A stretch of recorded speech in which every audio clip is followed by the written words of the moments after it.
On Wednesday, vandals defaced the statue of Jewish Holocaust victim Anne Frank in Amsterdam. They used red paint to write the word Gaza.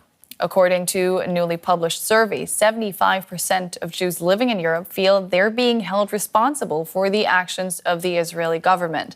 That is just one of the findings of the study by the EU's Fundamental Rights Agency. It was compiled before the Hamas terror attacks and the resulting war in Gaza. Jewish community organizations have separately registered a sharp increase in anti-Semitic incidents since October 7th of 2023. The EU study found that 80% of those questioned feel that anti-Semitism has grown in their country. 90% say they have encountered anti-Semitism online, and 76% feel they at times have to hide their Jewish identity. Let's bring in Lorenz Blumenthaler from Germany's Amadeu Antonio Foundation. That's an organization engaging against far-right parties, racism and anti-Semitism. Great to have you on the show again. Now, Lorenz, this survey was conducted before the October 7th terror attacks and the start of the war against Hamas. Escalations in the Middle East have in the past often led to spikes in anti-Semitism. Now, is the true extent of the problem then even more severe? I think that's definitely for sure. I mean, what we've seen after October 7th is a severe rise of global anti-Semitism in relation, especially to Israel, and also of Israeli-related anti-Semitism. Just for Germany, we've seen Jewish homes marked with Hamas symbols. We've seen occupations of universities, and I think that Jewish people just don't feel safe in Europe anymore. Yeah, and that should never happen. You've talked to a lot of people affected by this, of course.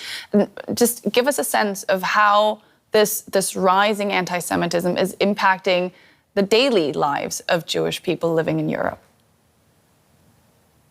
I mean, it would be naive to say that it has been easy before October 7th to express your Jewish identity in Europe or in, Germany. I mean, I think that's the country that I can talk most about, but it just has severely increased that people now need to hide their identity.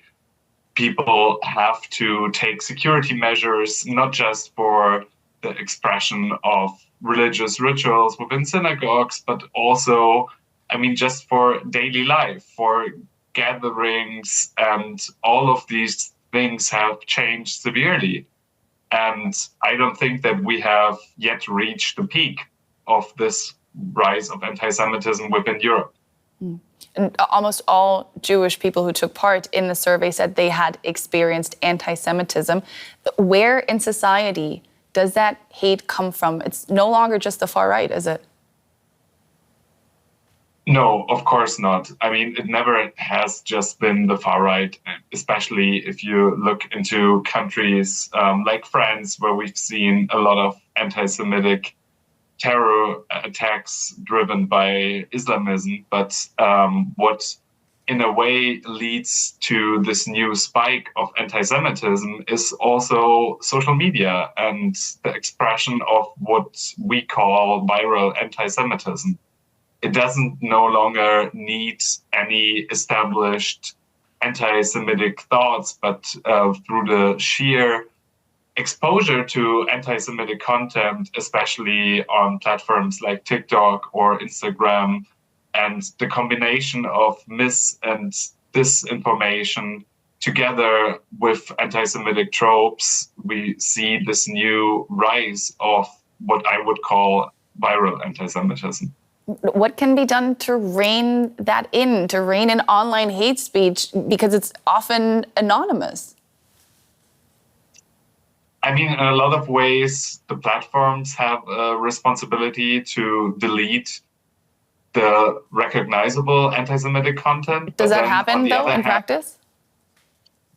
Yes, especially, I think not all platforms carry that out super well, but especially on Meta, we've seen a growing sensibility towards anti-Semitic content that is now flagged immediately and being taken down. But then we also have platforms like TikTok, where especially young people are confronted with the conflict between Israel and Palestine.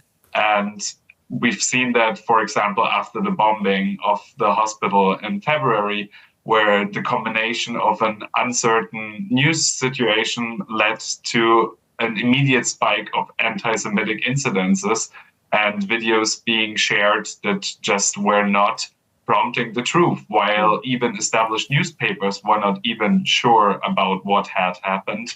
At the same time, we had an enormous anti-Semitic mobilization online. And I think what can be done immediately and what should be done is just a sign of solidarity by civil society. And everybody of us can show this expression of empathy and solidarity with the Jewish population in Europe. Thank you so much for coming on the show. That was Lorenz Blumenthaler from the Amadeu Antonio Foundation.